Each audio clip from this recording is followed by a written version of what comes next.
简单，让各位算。那老师讲练习题比较好。来练习题，第数题，三角形 ABC 当中 ，A 点坐标2-1，B 点坐标是-3，C 点坐标是44，求 BC 边上面的高，然后就把图形画出来。这是 B 点，这是 C 点，那这是 A 点。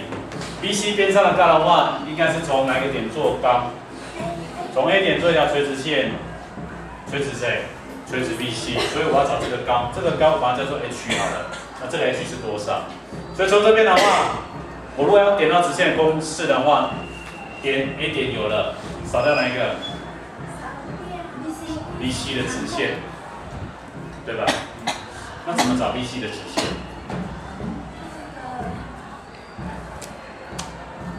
怎么找 BC 直线？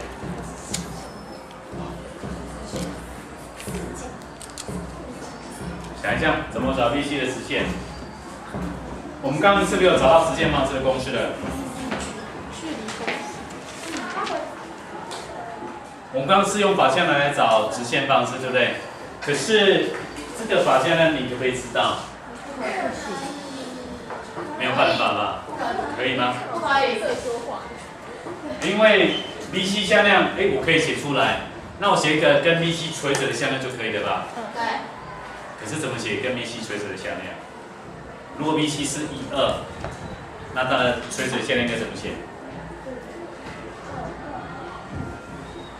？2-1可不可以？可以耶。这样可不可以？试试看。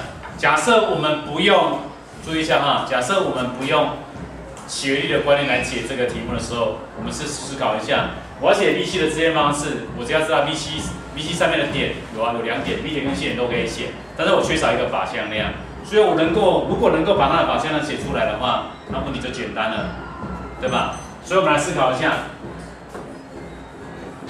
我写出 BC 的向量，试试看哦。BC 的向量 C 点减 B 点，4减-3，4加3，7，4减5-1，所以我取 n 向量等于多少？好，它是垂直 BC 向量。你来了解，取 n 向量垂直 BC 向量，那我们令 n 向量等于多少？你觉得可以这样写？我可以来写一个7，7-1，我把它看成数字颠倒，然后-1变成正1，想想看这样可不可以？如果两个向量垂直的话，内积等于多少？0，7乘以1，7，-1乘以7，-7加-7等于多少？0，所以这个可以当法向量，可以，所以以后知道怎么找了吧？7-1呢？我多少个7-2呢？7-2呢？7-2就是2-7。对，懂我意思了吧？所以-1-5呢？法向量。-1，是啦，-1，对，5-1，懂我意思吧？哈，只要其中一个坐标编号就好了，不要两个都变哦。所以如果-1跟5的法向量跟它垂直的话，我可以找一个是5跟多少？5跟1的数字对到颠倒，对不对？那谁加负号？一般我们都会习惯把 y 坐标变号，把 y 坐标变号。7-1，那把7变过来 ，y 坐标变号，这是负的，就变成怎样？正的。当然你又说，老师你刚刚不是讲把 y 坐标变号吗？那我可能变成-1跟多少？正7。